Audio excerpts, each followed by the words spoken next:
This is your Olympic hero and former WWE champion, Kurt Angle. And I just wanted to give a shout out to my guys, Clint and Noah. When it comes to covering sports, there is no one better. And believe me, that's true. It's damn true.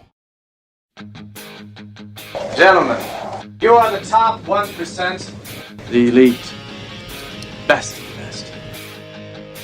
You are now listening to the Elite Sports Podcast, powered by GASN Sports, the pinnacle of hard-hitting sports talk, featuring weekly expert analysis and top-notch interviews.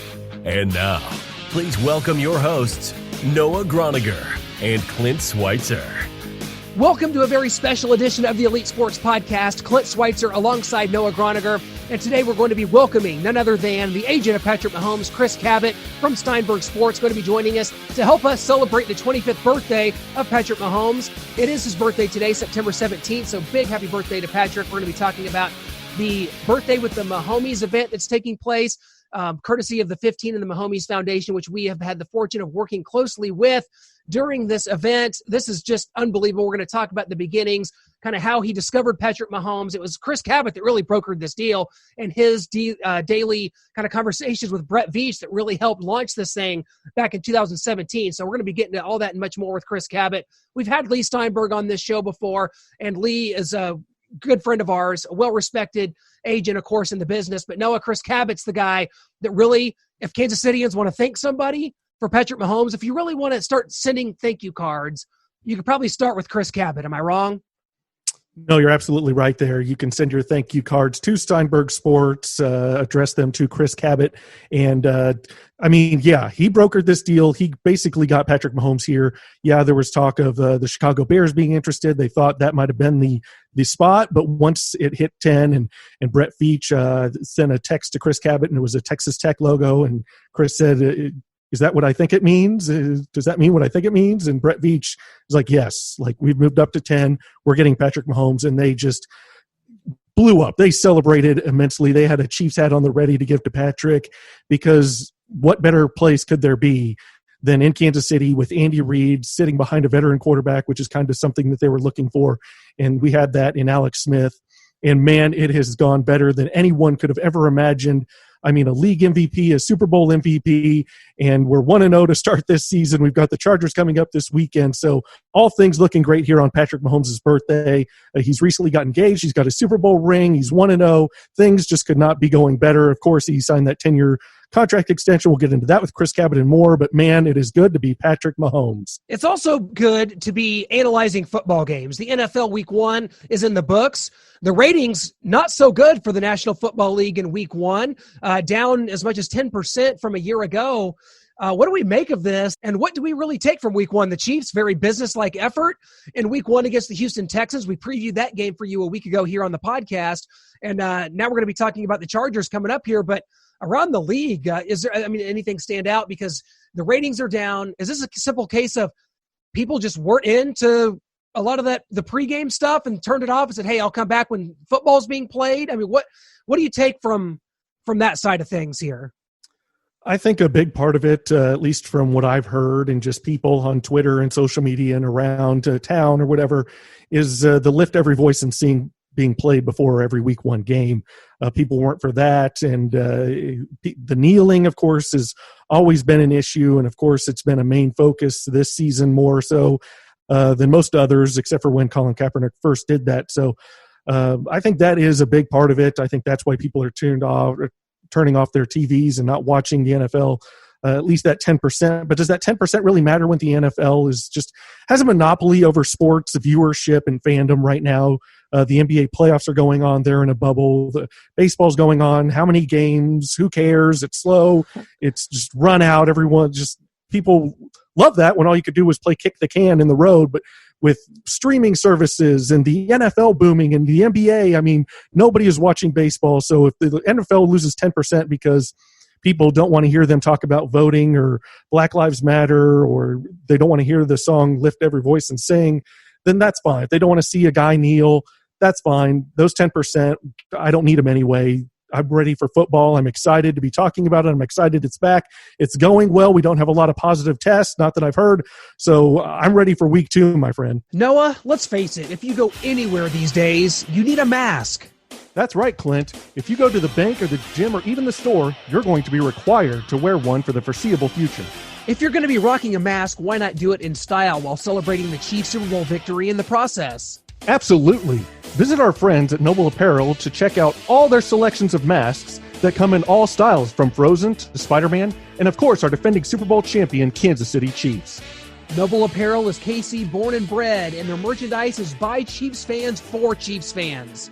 Visit NobleApparelKC.com or check them out on Facebook today at Noble Apparel 816. And one of my big takeaways from this is what a week. I would consider this the return of the quarterback, week 1. Of course, you had Matt Ryan and Phillip Rivers throwing for astronomical amounts of yards and losses. That's typical. Yeah. But when you see what Aaron Rodgers, Russell Wilson, and even, yes, Lamar Jackson was able to do, man, the quarterback numbers are high. You're going to have, we were 2 years removed, right, from Patrick Mahomes throwing for 50 and 5,000. Ben Roethlisberger comes back with a strong effort as well. Man, this could be a year that's sort of the return of the quarterback in more gaudy numbers. Patrick Mahomes is going to have some company. I think that what the Chiefs are doing clearly looks to be a more controlled offense and a more balanced offense than what we saw a year ago, and certainly in 2018, because last year they couldn't run the ball. There was injuries everywhere. Patrick's numbers were down, obviously, but in 2018, the Chiefs were just up and down the field. They did it on the ground. They did it through the air. Patrick Mahomes throwing for 50 and 5,000. I don't know that you'll ever see Patrick do that again, but man, there's some quarterbacks out there. They're going to be putting up some numbers, and I don't know that I was really prepared to see that onslaught week 1. Yeah, absolutely. With really no off season other than just a light training camp. They slowly got into it. They didn't get into pads for a long time because they had to go through all the testing protocols and everything, and obviously no preseason. So, yeah, I did not expect that a lot of these quarterbacks coming out, lighting it up. Even Gardner Minshew was 19 of 20 against the Colts and with a victory. Of course, Phillip Rivers had 2 devastating interceptions, which, of course, he's going to have.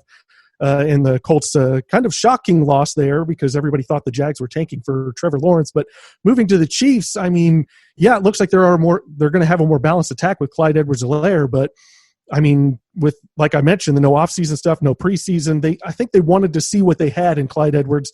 They wanted to get his feet wet, especially against the Texans, who lost DJ Reader in the offseason to the Bengals, a big defensive tackle for them that gives a lot of people fits. So the Chiefs thought they could have something there in the middle of their defensive line for the Texans, and they wanted to see what they had and get him some reps and see how he did in pass protection. Man, they gave him the ball 25 times, 138 yards, just an amazing touchdown run where he left the Texan safety Justin Reed, just his ankles broken on the field, his jock strap just left out there as he's face planting on the field as Clyde Edwards-Helaire is kind of strutting into the end zone.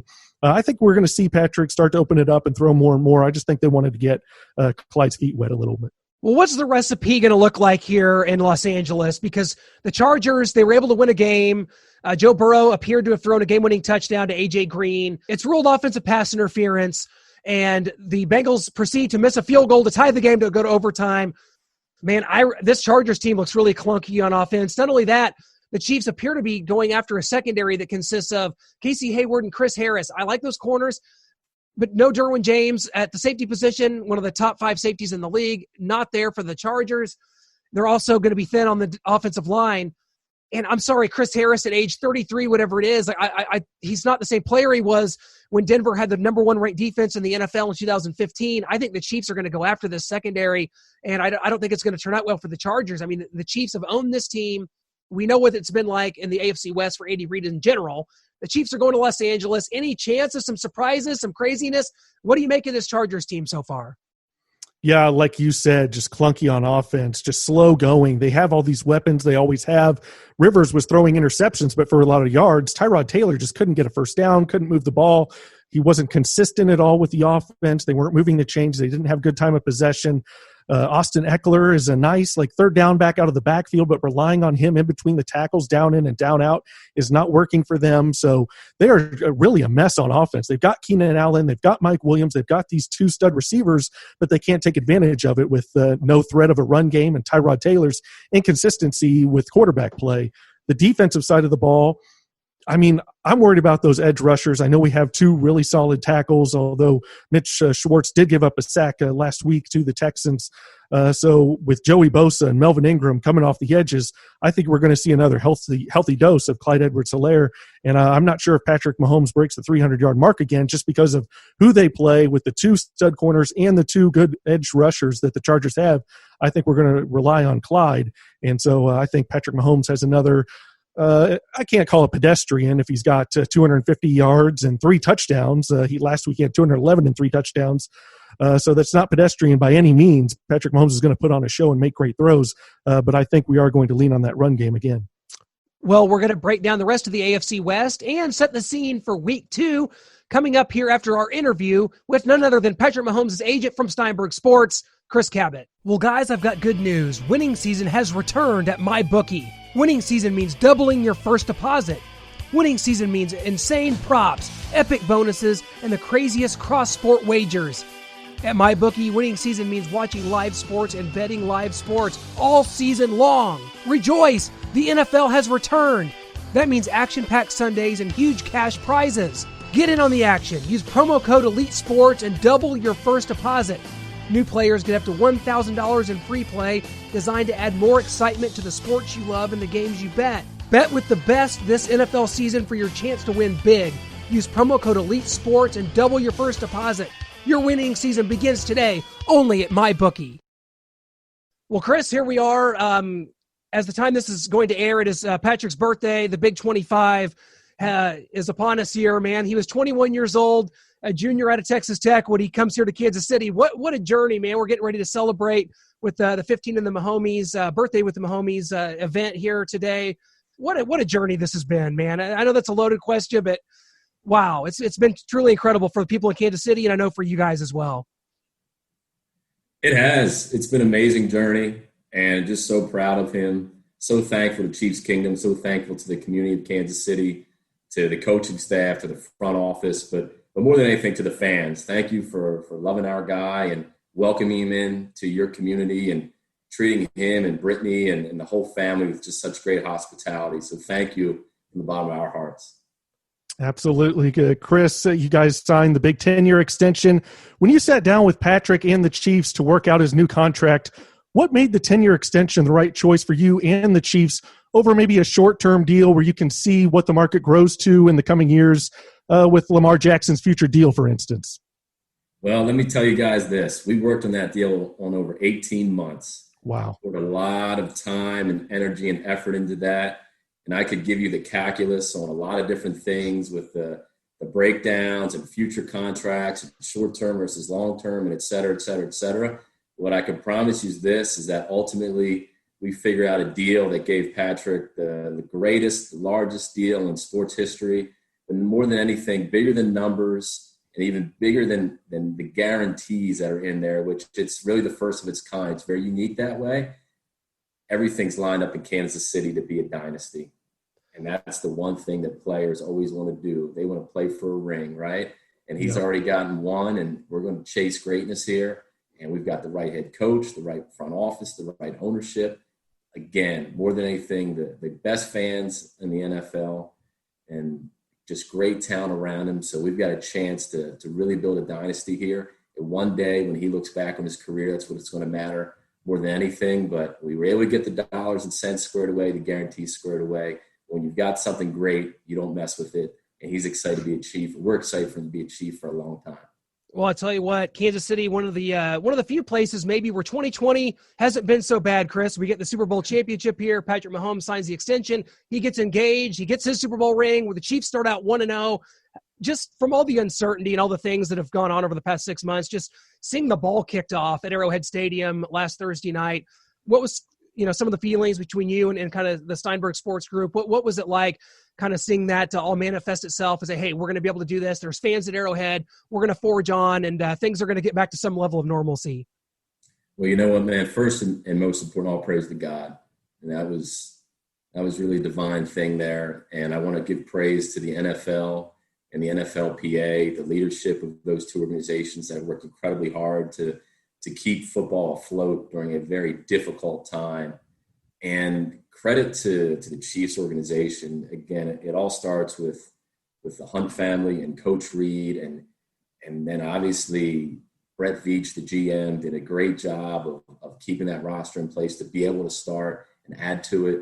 But then some of the unsung heroes, the president, Mark Donovan, the head of PR, Ted Cruz, the head of business operations, Tyler Repp, and their respective staffs. They did an amazing job of pulling off opening night, which was not easy by any stretch of the imagination, and they did it with grace. And sometimes when you're good at something, you make it look easy. People don't realize how heavy that weight is to lift, and when you do it that way, it's often forgotten, but they lifted a very heavy weight and made it look easy. So again, all praise to God and kudos to some great leaders with the union, the league, and the Chiefs. Very well said, Chris. And can you put into words what Patrick has done so far in his young career and kind of what it's meant to you and Steinberg Sports and just kind of the town and city of Kansas City? I mean, he's got a league MVP, Super Bowl MVP, and becoming not only the face of the league, but a pivotal member in the NFL players' fight for social justice and getting the word out to vote. Well, I'll tell you this. He's given it all to God, and he's left it all on the field. That's for sure. In addition to that, he's just been a leader in every aspect. He's won the locker room by meaning what he says, saying what he means, leading by example, leading in word. And again, you've got a very special man there in Coach Reed, who sets the tone on a daily basis. And that's what makes the Chiefs so special as an organization. So just proud of Patrick and the hard work that he puts in. I don't know anyone who works harder. He takes this very seriously. And when you see excellence on Sunday, it's because of the work that got put in Monday through Saturday. Well, I know we're talking about hopefully building a dynasty here in Kansas City, but one of your new clients, Jerry Jeudy there in Denver, makes his debut. Of course, Tua Tagovailoa out there in Miami, kind of awaiting his turn. Just talk about some of the exciting things going on at Steinberg Sports. I mean, you guys talk about an organization on the rise. We've had Lee on this show multiple times. I just have so much respect for the work that you guys do. Talk about some of the cool things going on there. A lot of big clients coming up, and maybe Denver will have a say in this thing after all with your new client out there, Jerry Jeudy, and our guy Drew Lock here from Kansas City. Absolutely. Well, it all starts with our chairman, our founder, Lee Steinberg. Lee has the roadmap, the architecture of how to build a great agency that serves clients and their families. So kudos always to Mr. Steinberg, and then kudos to our staff. We have incredible people on staff, our Vice President, Julia Farron, our various directors, Selwyn Roberts, Jawan Brown, Mariah Haynes, Jordan Hickman, Matt Steinberg, Ian Hill, doing an incredible job. And our operations assistants, folks like Safet Bishen and Juliana Rubin and Ishmael Lawrence and Greg Dauber, they all do an amazing job. So incredible work there by our team. I'm blessed to work with great folks that if we didn't work together, we'd still be friends. And that means a lot to me because it is a family atmosphere here. So we're really blessed and lucky to have a great group here. I'm blessed to serve, truly. Jerry Jeudy, you mentioned Tua Tagovailoa, you mentioned incredible young men that have done a great job. Kudos to Coach Saban, the University of Alabama. Bama does a great job of preparing guys to play and be true leaders once they get into the NFL. And this draft class is just an amazing group. Harrison Hand in Minnesota, Keith Ismail in Washington. Patrick Taylor's injured right now. He's starting the year on the injured roster with the Packers, but he's a special player with a bright future ahead of him. So proud of our young guys. Well, Chris, kind of before we get you out of here, and we want to thank you for your time today, I wanted to go back kind of when you first saw Patrick Mahomes. What was that process like between seeing the tape of Patrick his freshman year and ultimately signing him on as a client? Just what all went into that? I know Brett Veach and you, I think Brett sent you a text today for 94 consecutive days, so that was part of it. That was more than a text. That Brett is a special man. He and I are the same age. We grew up in a 90-mile radius in Pennsylvania. Coach Nagy as well. We were all the same year in high school. Guys I ran track with at Coatesville High, played football with those two at Delaware. So we always knew of each other. And when Matt was rising in coaching and Brett was rising in personnel, I was rising in agency. And I have so much respect for those guys. And, yeah, Brett and I spoke every day for 94 days. When Brett Veach wants to get something done, he's a real force of nature. So kudos to Brett on a job well done there. Patrick Mahomes. He's the unicorn. He's an amazing man on and off the field. Amazing parents, amazing family. I remember the first time I saw him throw a ball against Oklahoma State as a true freshman. I said, wow, and look at this arm talent here. And he was obviously early in his career. He was still learning as a college player. He was splitting his time between baseball and football. And what you just saw was this ridiculous playmaking ability, incredible arm talent, a true competitor, but just someone who loved the game. And that blew my mind. I felt like I was watching someone playing point guard on a football field, something I'd really never seen before. And then had the opportunity to get to know him and his mom and his dad, and just an incredible family. Randy, his mother, is probably one of the most charming people I've ever met. His father, Pat, is one of the most respectful humans I've ever met. Really groomed him well, raised him well. The two of them did an incredible job of parenting Patrick. And I remember the first time we ever met him. He was just polite and kind and genuine and real. And that's the thing with Patrick. The man is even more outstanding than the player. He really is the unicorn. He's a special person. And the thing that I love is that I'm seeing a lot of young players in this league, and even some older players in this league, being rubbed off on by Patrick. It's a special, special thing. So it's really an honor to celebrate an incredible man, 25 and many, many, many more. And I just want to say kudos to Marcus Fitch, the executive director of our 15 of Mahomes Foundation. Marcus does an amazing job. And thank you all for working so hard with him to spread the good news about what's happening with 15 of Mahomes. Well, it's been a true pleasure, Chris. Thank you so much for your time today. Congratulations on everything that's going on over there, guys. We want to urge you to head over to steinbergsports.com to check out all the goings on. Let's have a great game here in Los Angeles. Chiefs are coming out your way, man. So let's get a win here this week. And hey, all good from here, man. Thank you so much for your time. Thank you, my man. God bless you guys. You bet. It was an honor. Thank you. Back at you. Honor's mine. Chris Cabott, right here on the Elite Sports Podcast. That is an exclusive, by the way. So, guys, be sure to subscribe. Apple Podcasts, Google Play, Stitcher, or Spotify. And that's where what you get here on the Elite. That's why the show's called the Elite, because we bring you interviews like that you just won't find anywhere else. I'm sorry. If you look at our track record, especially over the past 6 months, we are growing at an exponential rate. We are experiencing, like I said, growth like we have never had before here at our website, GASNsports.com. No, it's been truly unbelievable. And we're going to keep things rolling all football season long, because now it's timely. We're talking football. We're talking about real games, real things that matter. Patrick Mahomes' birthday, Chris Cabott taking us through the whole process. Man, that was awesome. He called Patrick Mahomes a unicorn. Completely agree. He also said that the deal was 18 months in the making. Man, I can buy that. I know that this had to start, way back when, and for them to have gotten this done, tremendous on everyone's part. I just can't sing the praises enough of the Steinberg Sports, of Lee Steinberg, of Chris Cabott, of that whole organization, and for the first time in my life, the entire Chiefs organization. Noah, this is something really special. It really is. And just getting back to what Chris Cabott said, you mentioned it there, the unicorn and the 18 months in the works for that long-term 10-year extension contract that Patrick Mahomes got this offseason. But he also called him, that when he was watching film, that he said he looked like a point guard on the football field, and he's not sure he's ever seen that. The way he distributes, the way he makes plays, he makes those around him better. The way he can facilitate an offense and just knows every position and what they're supposed to do, and how he can anticipate throws and get people in and out of breaks. And man, I am just over the moon with what Chris Cabott was able to do, and how he was able to procure and sign Patrick Mahomes as a client for Steinberg Sports, and how he was able to work with Brett Veach, and Brett Veach was on him. We heard 94 consecutive days in a row. They were talking, they were on the phone, they were text. And so, like you said, just Steinberg Sports, Chris Cabott, Lee Steinberg, and everyone with the Chiefs. For the first time since maybe the 90s, I'm impressed with. I'm proud to be a Kansas City Chiefs fan, especially at this time with Patrick Mahomes and a Super Bowl under our belt. Guys, we have so much still to come here on the Elite Sports Podcast, but we want to take this time to tell you about our new sponsor, 500 Level. 500 Level is the ultimate sports apparel and fan gear store, and they feature ultra-comfortable custom t-shirts for NFL, NBA, MLB, NHL, and even WWE. I just got a Macho Man Randy Savage shirt from 500 Level that has been a conversation starter everywhere I go. 500 Level was created because they decided it was time to create an apparel company that put the fans right in the mix. instead of having to outfit themselves with the same old gear from major corporations. 500level.com works with exceptionally talented artists, designers, and diehard sports fans to create unique t-shirt designs for fans to wear with pride.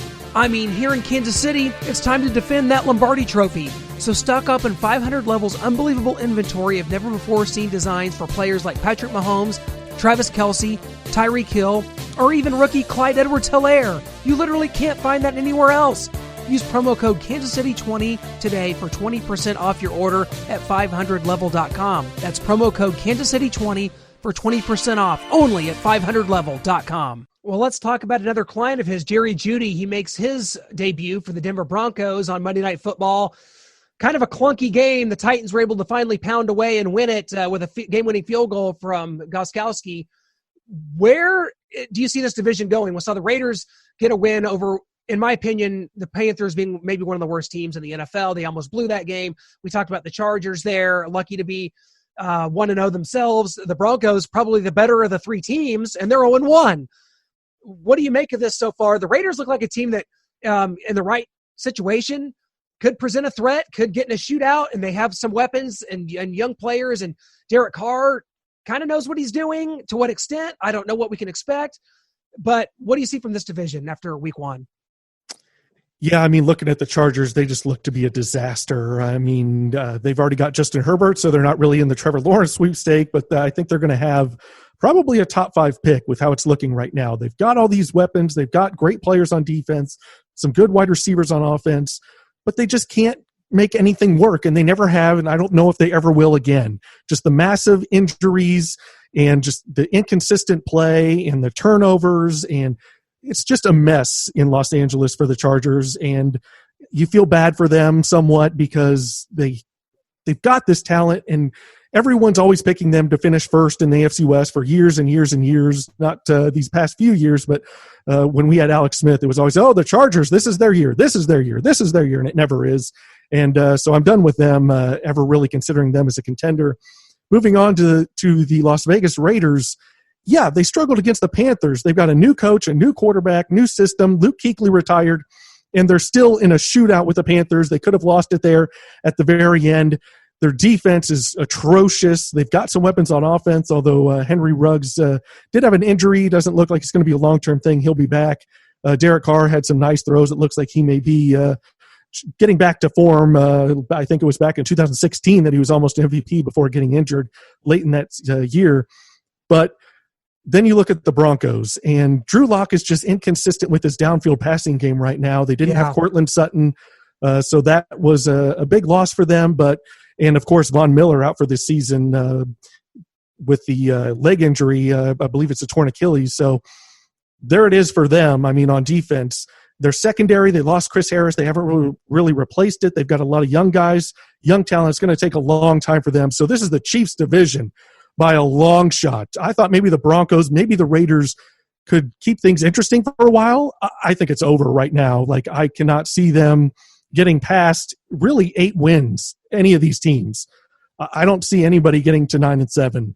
The Raiders are a mess. They've got the Saints coming up on Monday Night Football. Good night. And then the Patriots after that. I mean, you've got the Broncos going to Pittsburgh when the Steelers looked impressive and looked to be back on track. Of course, they've got a killer defense, but Ben Roethlisberger's back and he's dealing. So the Broncos look to be in trouble again this upcoming week. And, of course, the Chargers have us, so they're 0-2. And if you can't beat the Bengals, who can you beat? I'm not sure anybody. So it's a mess in the AFC West other than for Kansas City here. And it feels good to say that because for quite a while there, we were the team that was a mess. Well, I'll tell you what, it also feels good to talk about Big Ten football coming back. Before we sign off here on the Elite Sports Podcast, we've got to get into that. Big Ten Commissioner Kevin Warren, the schools have voted. It's back on October 24th. The season's going to start, an 8-game schedule. We're going to try to get caught up and try to get this thing done, try to be a part of the college football playoff. And Donald Trump might be to thank for this. Boy, I hesitate to throw any praise his way for fear people will just cancel us. But Donald Trump called Commissioner Kevin Warren not long ago and tried to get this thing brokered. It's back on. The Big Ten's going to play, and I think it's great. The Pac-12 may soon be to follow. I don't think anyone really cares if they are or not. What do you make of this? What's going to happen? I mean, can you really get Ohio State into the playoff if they only play 8 games and maybe someone like an Alabama or an LSU or a Georgia is 9-1 and Ohio State goes 8-0 against Rutgers and Illinois and Maryland, I don't know how we're going to do this, but somehow, some way, the Big Ten got back into this deal. Yeah, I'm not really sure how you're going to do the rankings if another team starts a lot later than the SEC and the ACC and the Big 12.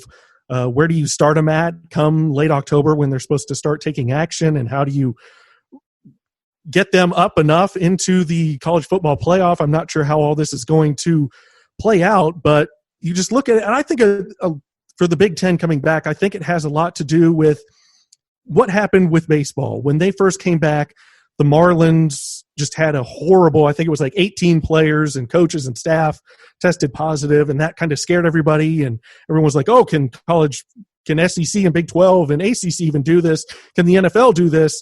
I mean, the NFL or the NBA, that's the only place that it's going well because they're in a bubble. No one else is going to be in a bubble. But once they saw that the NFL has made it through training camp, made it through week 1, they've done well. Things have calmed down in Major League Baseball, and we haven't had a ton more tests there. The NBA is still going strong, and some college football has been underway so far, and we haven't heard of any just horrible outbreaks and positive tests everywhere. So I think the Big Ten's realizing, like, oops, maybe we overreacted to that Marlins thing, and there was just some idiots making horrible decisions, and it was just an outbreak in that team, and we overreacted and thought this was going to be a widespread thing. Now we're seeing that it's not. So let's come back. Let's get a plan together late October. And but I still, like you said, and I seconded that for you, like, I have no idea how this is going to play out, how the rankings are going to work, how they're going to get up into the college football playoff, and how the polls are all going to go. So I'm confused, but as well, college basketball announced they're coming back November 25th. At least that's where everyone's leaning to vote. I think the official voting takes place next Wednesday, so we'll see. But it sounds like November 25th, college basketball is coming back. So maybe sports and this whole coronavirus is ending and sports are coming back. Maybe we can get some concerts back as well, my friend, and start getting back to some normalcy. Yes. Dude, it has been since February of 2020 that I last saw a show. It was Aerosmith in Las Vegas, and it was a week after the Chiefs won the Super Bowl with Patrick Mahomes, Travis Kelce, McCole Hardman staying right next door there. I was at the Cosmopolitan, and they were right next door, man. It was awesome. And now it's been just one clunker after another since then. But you know what? Football's back. The Chiefs are 1-0. We're watching NFL football. College football's here. The Big Ten's even going to play. You know what? Maybe life isn't so bad after all. We want to thank you guys so much for sticking with us. Thank Chris Cabott from Steinberg Sports and certainly our sponsors, 500 level. This week, mybookie.ag. Go win some money on the Chiefs. Guys, it's as simple as that. The Chiefs are on the road. They're going to win this game, and you can go steal some money from mybookie.ag. That's what they want you to do. They're our buddies. They want you to win. Go do it. Go play. And, of course, Noble Apparel. Guys, you need a mask. You need some great Chiefs apparel. Go get it from our buddy Tarek. No one better in the Kansas City area than Noble Apparel, KC.Now. Guys, hit us up on our website, gasnsports.com, for all the content, all of our interviews, all of our podcasts, all archived there, all of our articles. Be sure that you are hitting us up at the website and, again, subscribing on the podcast, Apple Podcasts, Google Play, Stitcher, or Spotify. Thank you for joining us once again right here on The Elite.